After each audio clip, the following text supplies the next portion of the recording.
受到地流方面的影响，兰屿总是变大雨，环岛公路积水，出现着土石流。 大水到担拢也未退，若台东县昨下晡嘛落雷公雨，太麻里的大王村有一家口5个人，因为徛起挖这个山坡地，以风性来撤离。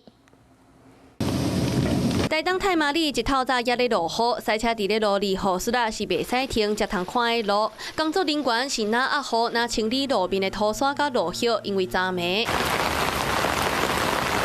黄色的土水是流袂停，会使讲是甲规个路面拢淹掉。当地大王村部分地区天顶咧单雷公涂骹咧淹水，阁有一口罩5个人住伫咧外山街的所在，先预防性撤离。下高。去年村外的堤防有修好了吗？还没，所以很担心这样子。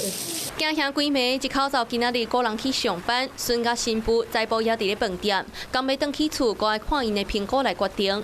若去年10月三多利风台雨水惊人，造成沙仑溪涨起来，大王村淹水，撤离的民众也阁真惊吓，希望赶紧甲堤防修好势，土沙清掉，唔通阁再做大水，因为这届下午的时候有一阵那个雷阵雨，然后比较及时，然后让那个之前还没有清淤的土石就顺着那个马路滑下来。另外一边，太麻里的花园村一个69岁妇人去年都咧眠床，需要靠吸气为生，就惊受影响，生意丰盛，送去台东市马兰营甲安置。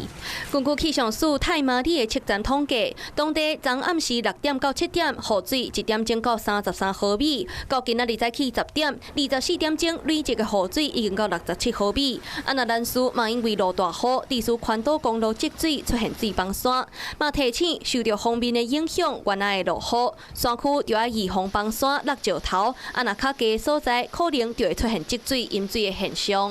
Hello， 我是张新文。想要抢先掌握最及时的新闻资讯吗？赶快订阅、按赞、开启小铃铛，锁定华视新闻 YouTube 频道。